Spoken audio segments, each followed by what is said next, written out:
you are in pain, shoulder pain, back pain, knee pain, and you go to a chemist and you buy analgesics. You go home, take them, and the pain goes away. And after a while, the pain comes back.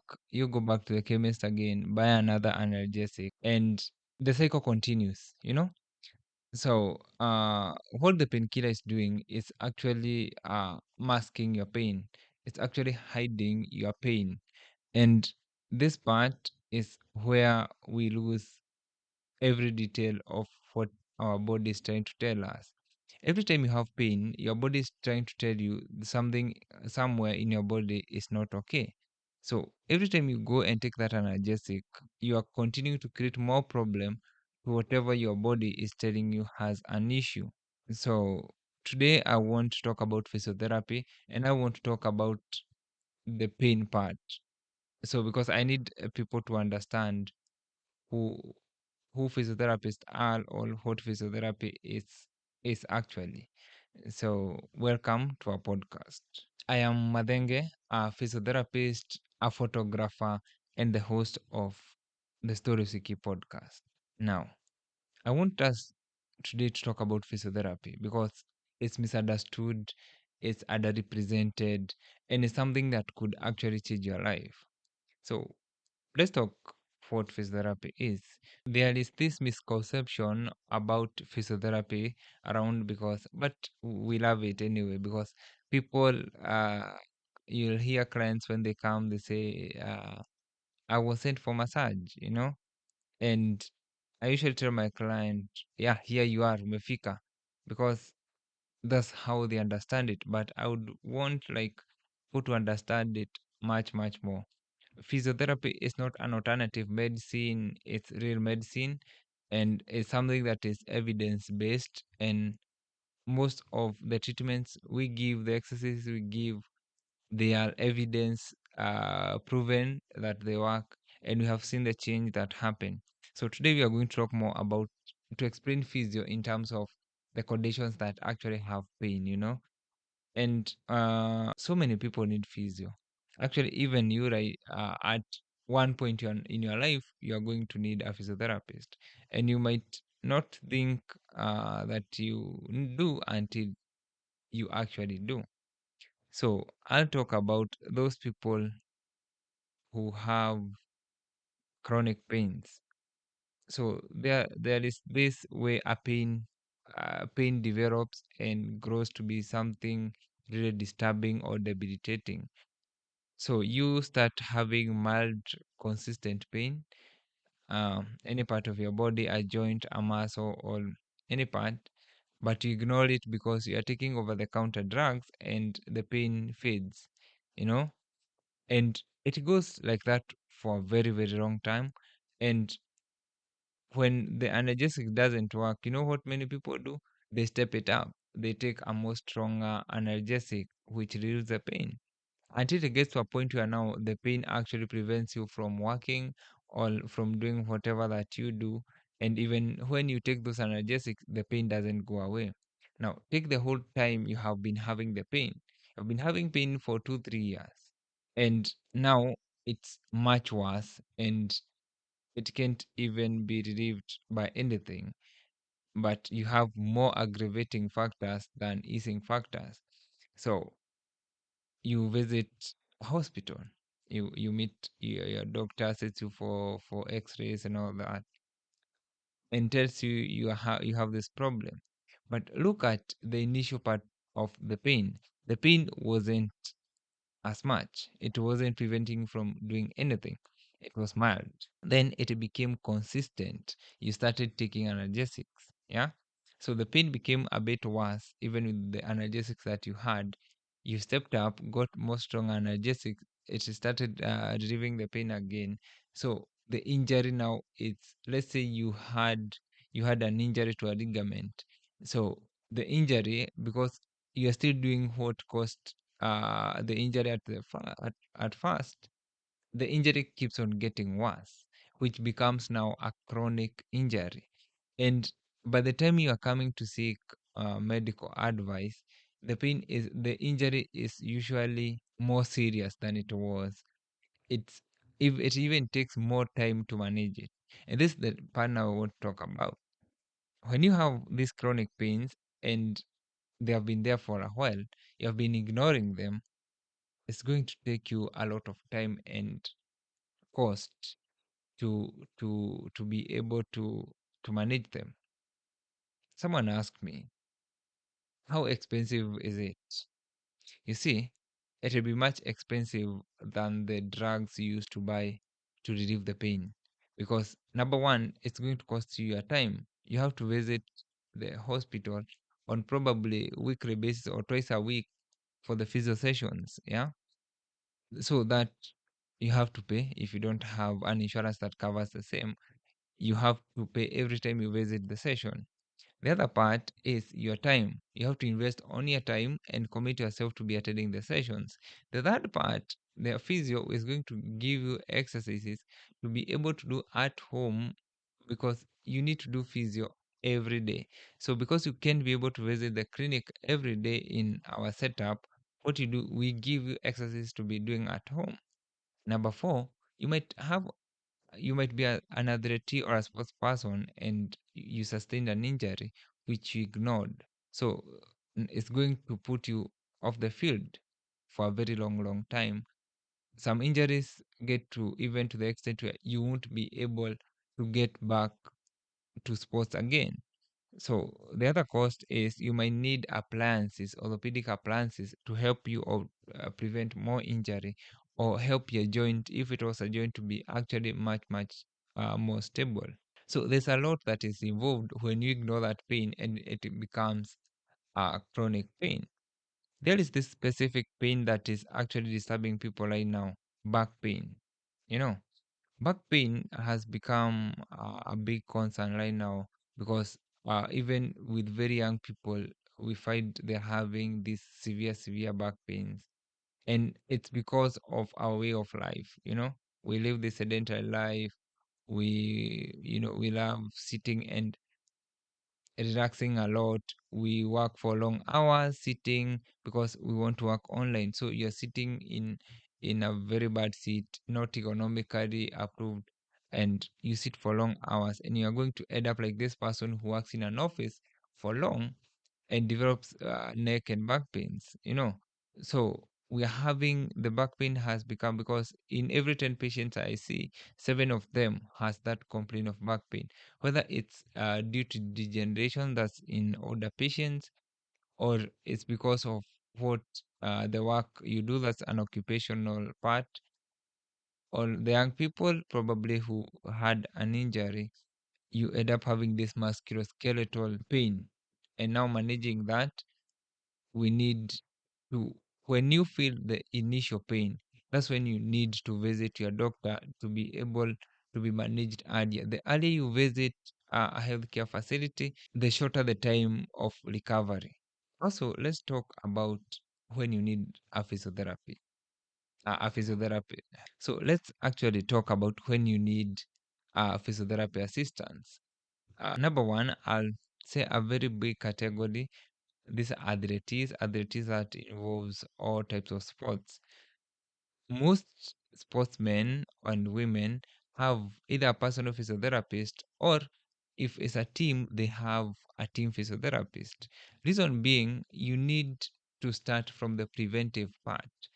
As a sports person, that's your career, that's your profession.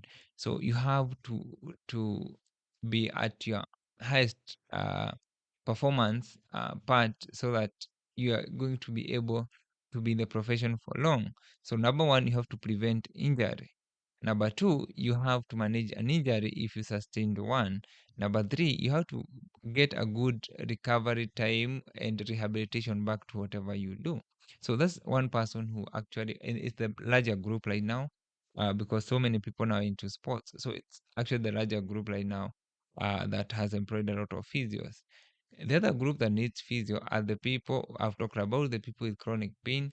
There are so many right now, and we want to make it more educational about being able to prevent these pains from becoming chronic and becoming a disturbance and stopping most of what you do because of the pain. The third category of people who need physio are people who are actually post surgery or post injury. Probably you sustained an accident, or people who just had an injury and they went through surgery. You need physio for your rehabilitation and for your recovery. The other category, I'll talk about this. This mostly is not done, but as antenatal and postnatal, pregnant mothers and post-birth mothers, you need physio. You need physio for those pelvic floor exercises. You need physio for, during your pregnancy, because there are a lot of changes that happen to women during their pregnancy time.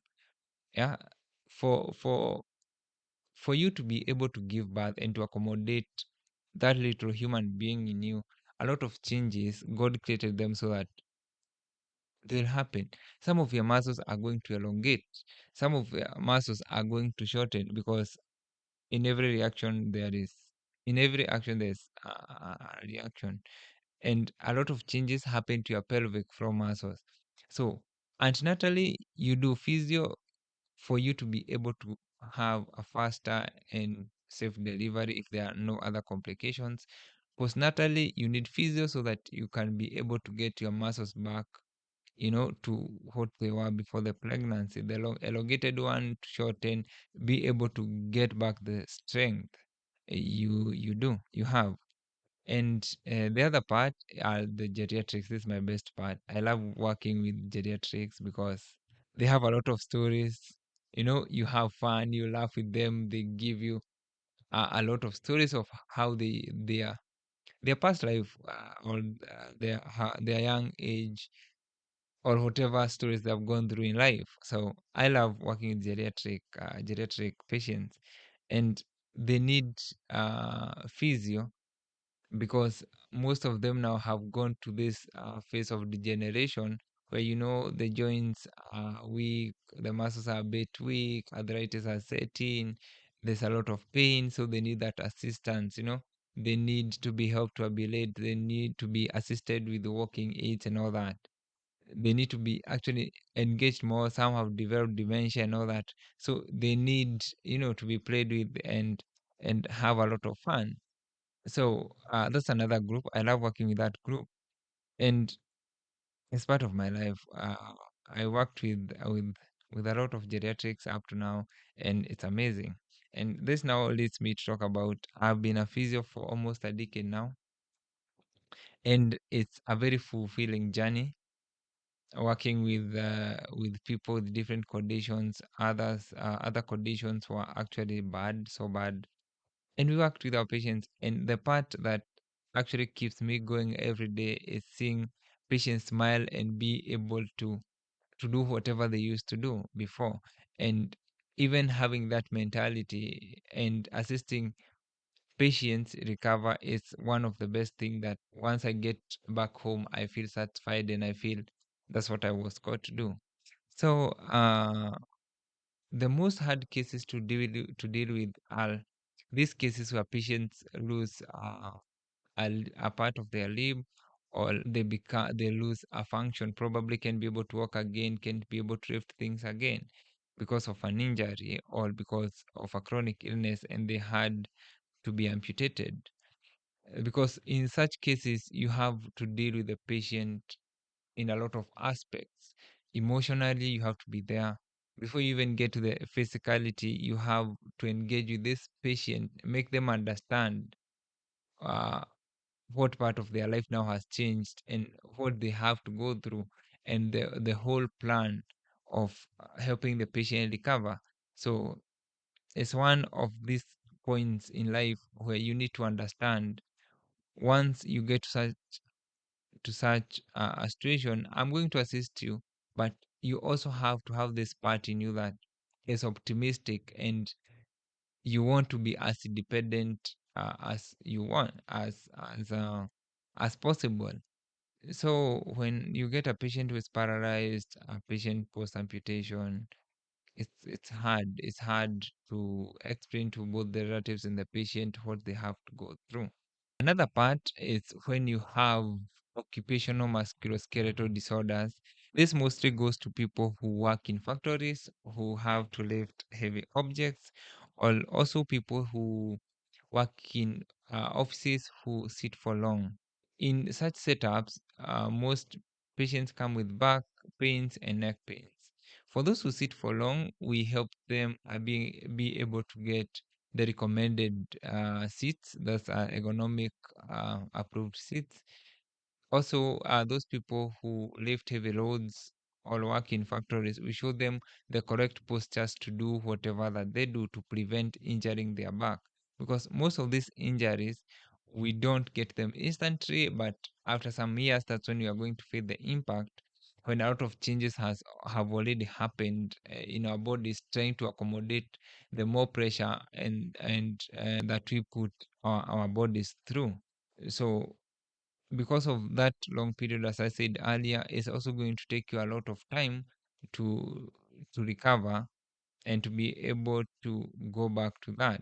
And it's going to put you out because some of those conditions you have to stop whatever caused the pain so that you can start the journey of recovery.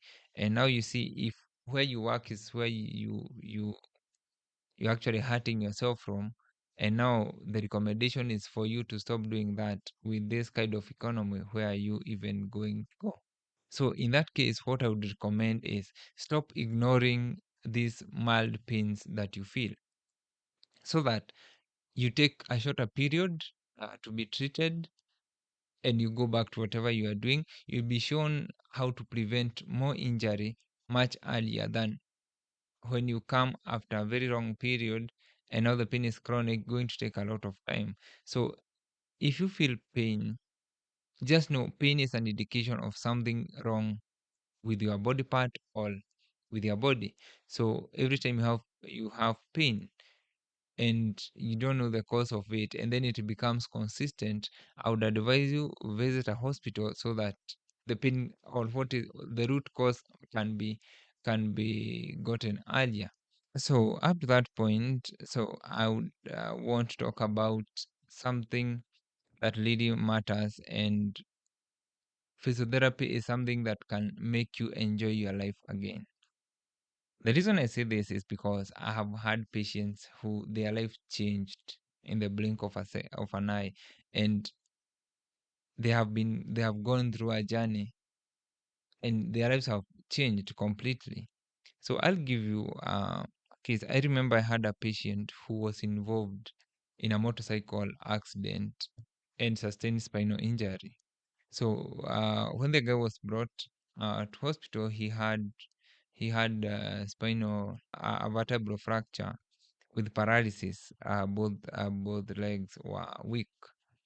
So the patient was taken in for surgery. The spine was fixed, and now we had to start the journey with the patient because it starts from zero. You know, this patient can't even be able to sit because the back muscles are also weak at some point. And for you to sit, your bones, no, your joints, your muscles all have to coordinate. So I started off with this patient. I told you we first deal with the mental part, the psychological part.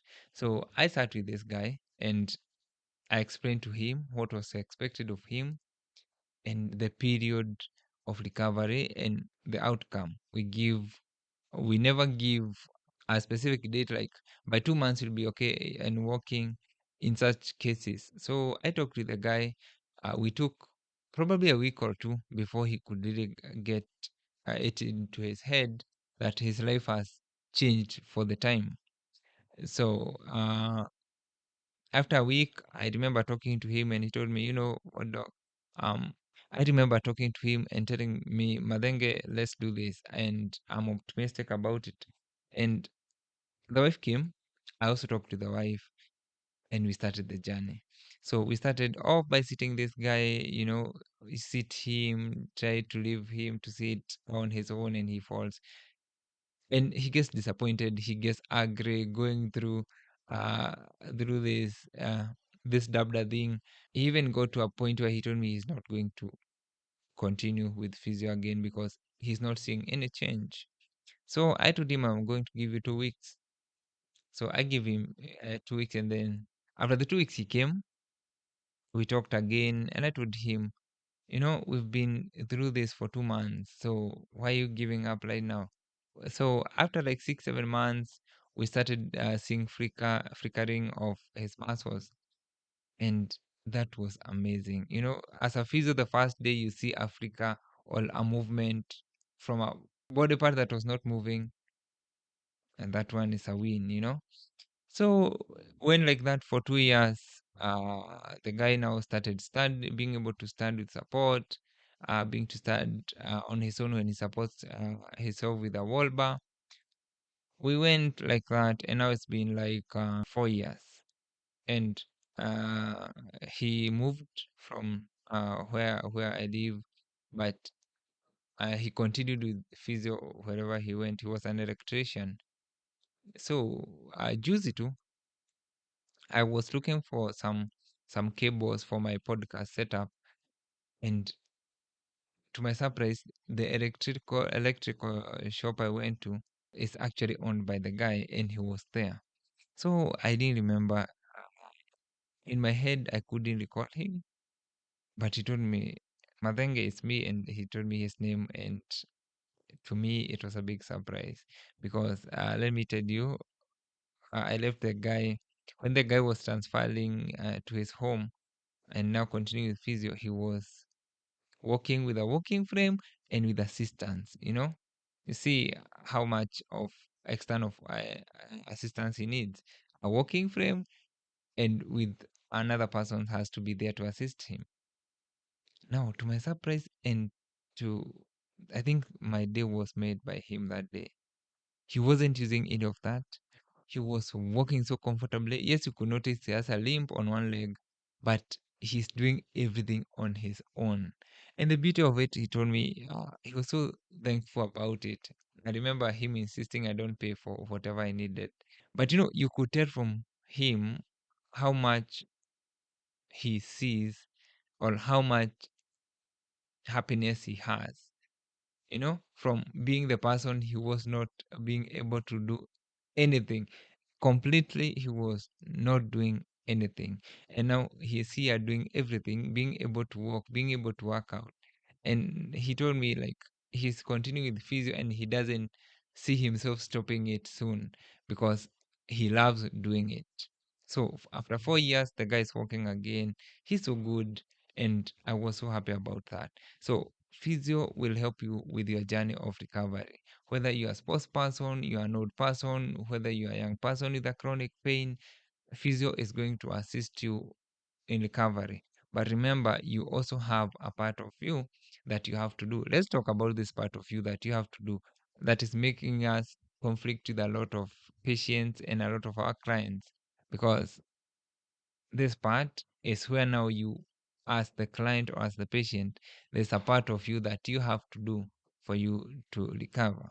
So, and what is this part? This part is where you, as the client, you have to commit yourself to doing it. So, if your physiotherapist tells you you have to attend weekly sessions, or twice a week, or thrice a week, or everyday sessions, remember that now involves the cost because you have to travel to the clinic. You have to pay for the services, and also you invest in your time. So there is this part of you. And now after the session, the physiotherapist is going to show you exercises that you're supposed to do at home. So there is this part where now when you go home, do you actually do what your physiotherapist told you to do? For these chronic cases or for these cases that need assistance, do you assist the client or do you maintain with whatever you are shown to do? There is this stroke patient you are with at home. You're going to have, even if the physio comes to see the patient at home once or twice a week, there is the 4 or 5 other days that he or she is not there. So, as the caretaker, and you are shown what to do by your physiotherapist, are you still doing that? Because that's also a part of recovery, and it will determine how long you are going to take for the recovery. And it's always a joy when you don't have pain, you are living pain free, you are doing everything pain free. There is the joy part of it. There's a joy in when you see a patient who has stroke walking again, an athlete who went through an injury, couldn't be able to run or do whatever he does, and now doing it so comfortably. And that's the joy we have as physiotherapists. All also as as you as a client, there's also that joy you get from being pain free. So I'll add this episode today there, and we're going to talk more about physiotherapy because there's much deeper. We are going to take individual cases, because there's also this aspects of degeneration that happens in our bodies, that's causing us much pain at a later age, and we need to know how to prevent it. And we can't really prevent it, but we can slow the process and how to remain active. So thank you so much. This is Mathenge. This is the Story We Keep podcast. We're going to keep on engaging more, and we are also going to talk more about photography. That's from our next episode. We are going even to combine both of them and talk about stories that we have experienced in this journey of photography and physiotherapy. So thank you so much, YouTube Madengezak podcast. Subscribe and let me see you in our next episode. Thank you.